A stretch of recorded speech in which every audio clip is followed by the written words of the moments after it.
So the next question would be, what is a cultural exchange? Because that's their claim.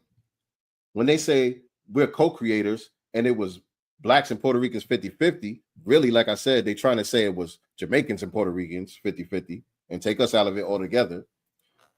But if they say it was Blacks and Puerto Ricans 50-50, then what they're saying is it was a cultural exchange.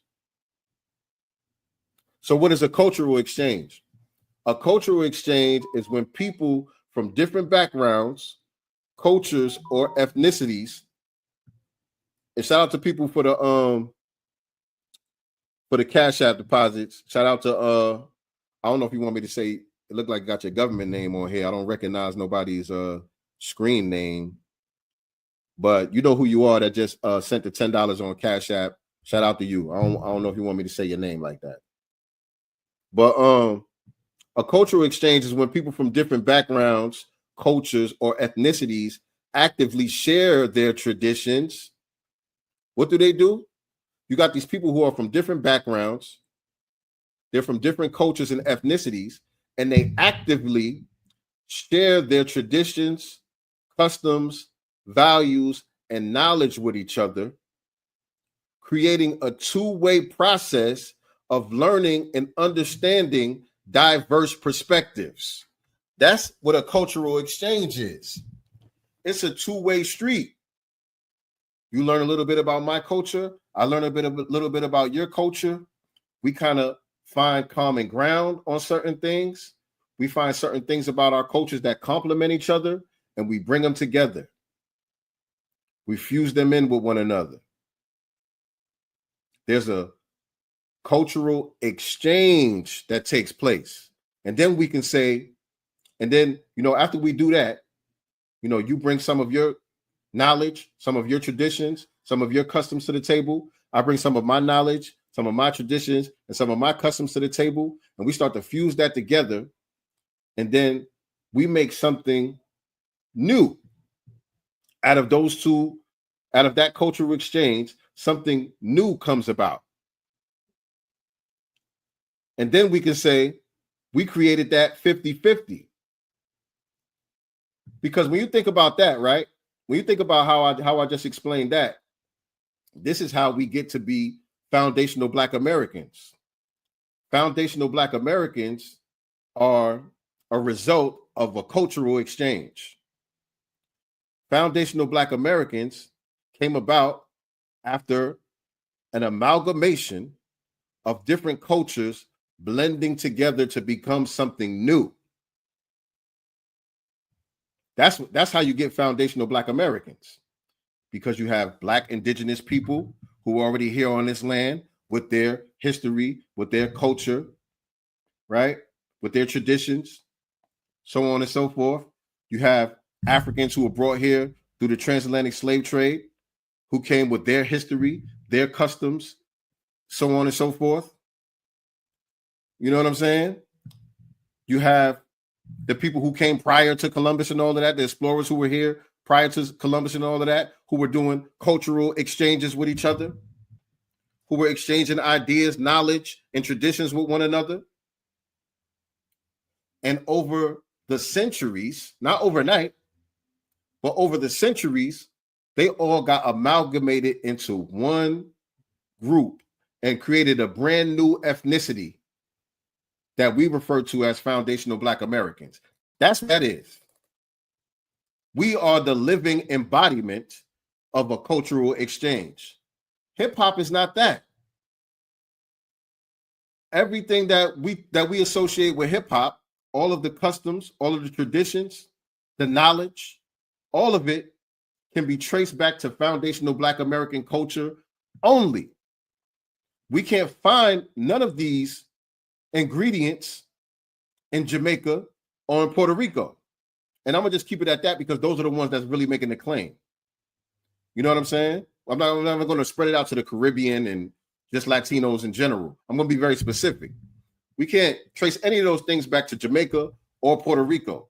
So what did they bring to exchange with us? It only went one way. That's not a cultural exchange. What you have is culture shock. That's what took place when the couple of Puerto Ricans and Jamaicans that showed up to the parties and the jams and all of that. They experienced a culture shock, and then they assimilated into our culture that already existed. It wasn't a two-way street. They didn't influence anything that we started to pick up on and do, and then create something new out of our two things. No, they came and started doing what we were already doing. There was no cultural exchange. That's the reason why, because if that was the case, hip hop would have,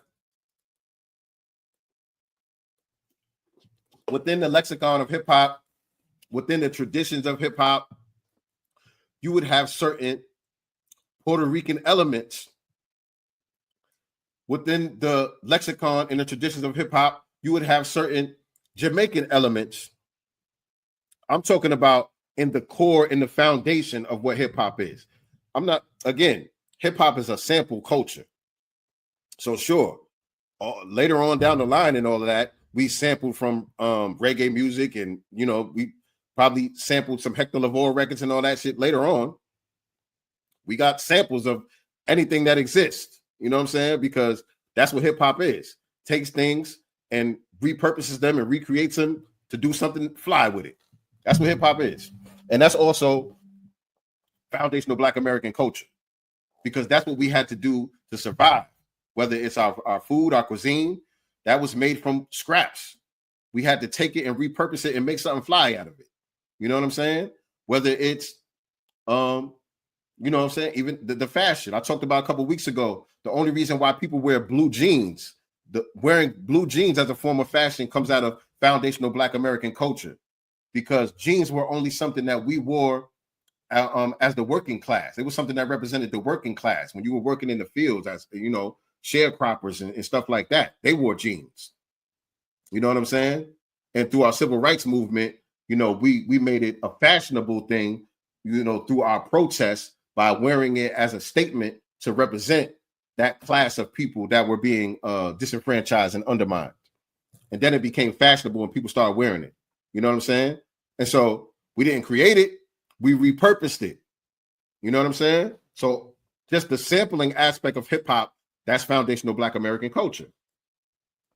But anyway, I don't want to lose myself. I'm talking about why it wasn't a cultural exchange. You know what I'm saying? Why is it that the Puerto Ricans who are down with hip hop and the Jamaicans who are down with hip hop, and again, I'm only going to just limit it to those two groups. This goes for everybody, but I'm just going to limit it to those two groups who are making this claim. Why is it that the Jamaicans and the Puerto Ricans who are down with hip hop, they all act like us and talk like us and walk like us and do what we do, but we don't do what they do and walk like them and talk like them? It's not a two-way thing. It only goes one way. If it was this whole melting pot cultural exchange thing going on, it would be a little bit of this and a little bit of that. It would be us taking on some of their traditions, them taking on some of our traditions.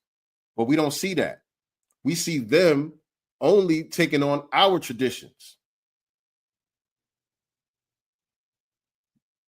Right? Am I right or am I wrong? Am I right?